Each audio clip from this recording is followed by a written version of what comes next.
Hero രണ്ട് കൈകളും പൊക്കി നിൽക്കുന്നതായിട്ട് കണ്ടു. ഈ കൈകൾ ശുദ്ധമാണെന്ന്.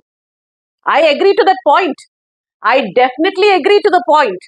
ഹീറോ കള്ളം പറഞ്ഞിട്ടില്ല. ബിക്കോസ് കൈകൾ ഉപയോഗിച്ചിട്ടില്ല. കൈകൾ ഉപയോഗിക്കുമ്പോഴല്ലേ കൈകൾ ശുദ്ധമല്ലാതെ ആവുള്ളൂ. ഇനി അഥവാ കൈകൾ ശുദ്ധമാണെങ്കിൽ തന്നെ I would like to ask the hero of the drama or the skit, ഏത് ഹാൻഡ് വാഷ് ഉപയോഗിക്കുന്നത്? എല്ലാവർക്കും ആ ബ്രാൻഡ് ഒന്ന് പറഞ്ഞു തന്നിരുന്നെങ്കിൽ നമുക്കും അത് ഉപയോഗിച്ച് നോക്കാമായിരുന്നു, ശുദ്ധമാവോ ഇല്ലേന്നറിയാൻ. മിസ്റ്റർ പിണറായി വിജയൻ, നിങ്ങളുടെ കൈകൾ ശുദ്ധമാണ് അല്ല എന്ന് ആരാണ് പറഞ്ഞത്? നിങ്ങളുടെ കൈകൾ ശുദ്ധമാണ് എന്ന് കൃത്യമായി പറയുകയാണ് സ്വപ്ന സുരേഷ്. കാരണം നിങ്ങളെ അവർ അറിഞ്ഞതുപോലെ നിങ്ങളെയും നിങ്ങളുടെ മകളെയും മറ്റാരും അടുത്തറിഞ്ഞിട്ടില്ല. നിങ്ങളുടെയും നിങ്ങളുടെ മകളുടെയും സാമ്പത്തിക ക്രമക്കേടുകൾ സ്വപ്ന സുരേഷിന് അറിയാവുന്നതുപോലെ കേരളത്തിലെ മറ്റാർക്കും ഒരു പാർട്ടി നേതാക്കൾക്കും അറിയില്ല. നിങ്ങളുടെ വാലി തൂങ്ങി നടക്കുന്ന ഗോവിന്ദൻ മാസ്റ്ററിന് പോലും. എന്തായാലും പിണറായി നിയമസഭയിൽ പറഞ്ഞത് സത്യം തന്നെയാണ്, ആ കൈകൾ ശുദ്ധമാണ്.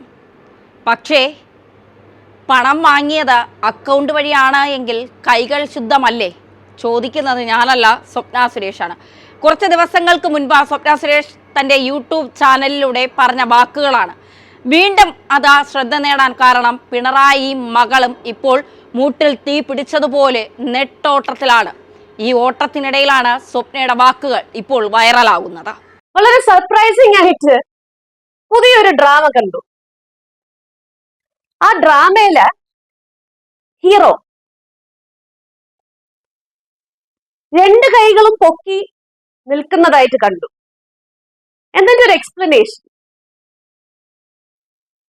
ഈ കൈകൾ ശുദ്ധമാണെന്ന്. I agree to the point. I definitely agree to the point. Hero കള്ളം പറഞ്ഞിട്ടില്ല. ബിക്കോസ് കൈകൾ ഉപയോഗിച്ചിട്ടില്ല. It is a transaction. കൈകൾ ഉപയോഗിക്കുമ്പോഴല്ലേ കൈകൾ ശുദ്ധമല്ലാതെ ആവുള്ളൂ. ഇനി അഥവാ കൈകൾ ശുദ്ധമാണെങ്കിൽ തന്നെ I would like to ask the hero of the drama or the skit, ഏത് ഹാൻഡ് വാഷ് ഉപയോഗിക്കുന്നത്? എല്ലാവർക്കും ആ ബ്രാൻഡ് ഒന്ന് പറഞ്ഞു തന്നിരുന്നെങ്കിൽ നമുക്കും അത് ഉപയോഗിച്ച് നോക്കാമായിരുന്നു, ശുദ്ധമാവോ ഇല്ലേന്നറിയാൻ. ഞാൻ കഴിഞ്ഞ പ്രാവശ്യം പറഞ്ഞൊരു ഫ്രേസ് ഉണ്ടായിരുന്നു, ഡോഗിനെ ഡോങ്കി ആക്കുന്ന പരിപാടിയാണ് ഇവിടെ നടക്കുന്നത്. പക്ഷെ ഹീറോ മനസ്സിലാക്കേണ്ട ഒരു കാര്യം, ഹീറോയുടെ ഡയലോഗ്സിൽ മാത്രം ഇനി വിശ്വസിച്ച് വീഴുന്ന ആൾക്കാരല്ല ഇപ്പൊ ഈ കേരളത്തിലുള്ളത്, ഇൻഫാക്ട് ഇന്ത്യയിലുള്ളത്, അല്ലെങ്കിൽ ലോകമെമ്പാടും ഉള്ളത്. ഹീറോ അതൊന്ന് മനസ്സിലാക്കുക, ഹീറോയുടെ ഡയലോഗ്സ് ഒന്ന് മോഡിഫൈ ചെയ്യുക.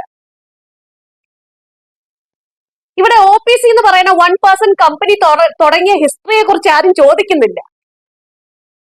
അത് ഏത് വർഷം തുടങ്ങിയെന്നോ, അത് എങ്ങനെ തുടങ്ങിയെന്നോ, അത് ഹീറോയുടെ പൈസ കൊണ്ടാണോ ഹീറോയിന്റെ പൈസ കൊണ്ടാണോ, ഇതൊന്നും ആർക്കും അറിയണ്ട.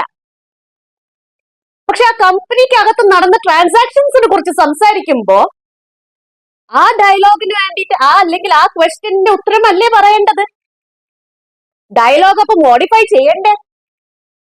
അപ്പോ എന്റെ ഒരു ഡൗട്ട്, എനിക്ക് തോന്നുന്നു നിങ്ങളുടെ എല്ലാവരുടെയും ഡൗട്ട് ആയിരിക്കാം, ഉത്തരം കിട്ടാൻ പോകുന്നില്ല. എന്നാൽ പോലും ഈ 1% കമ്പനി അല്ലെങ്കിൽ OPC തുടങ്ങിയത് ബാംഗ്ലൂർ ആണല്ലോ. അപ്പോ കർണാടകയിൽ GST അടച്ചിട്ടുണ്ടാവോ? പ്രൊഫഷണൽ ടാക്സ് അടച്ചിട്ടുണ്ടാവോ? സ്റ്റാഫ് ഒരു 30 പേരോ എന്തോ ഉണ്ടെന്നൊക്കെ ഞാനിങ്ങനെ കേട്ടു. അപ്പോ ഈ സ്റ്റാഫിന്റെ PF-ഉം ESI ഒക്കെ അതും വെട്ടിച്ചോ? ഇനി അഥവാ ഇങ്ങനത്തെ ഡിഡക്ഷൻസ് ഒക്കെ നടത്തിയിട്ടുണ്ടെങ്കിൽ അതെല്ലാം തിരിച്ച് ഗവൺമെന്റിലോട്ട് അടച്ചോ? ഇതൊക്കെ സാധാരണക്കാരുടെ ഡൗട്ടാണ്. കമ്പനി ഡിഡക്ട് ചെയ്ത PF തിരിച്ച് സർക്കാരിൽ അടച്ചില്ലെങ്കിൽ isn't that a crime? ശരിയല്ലേ? പക്ഷേ ഇവരുടെയൊക്കെ പ്രോപ്പർട്ടീസ് അറ്റാച്ച് ചെയ്യാനോ അക്കൗണ്ട്സ് ഫ്രീസ് ചെയ്യാനോ അല്ലെങ്കിൽ എന്തെങ്കിലുമൊക്കെ പെട്ടെന്ന് മൂവ് ചെയ്യാനോ ഒരുപാട് ഡിലേ വരുന്നുണ്ട്.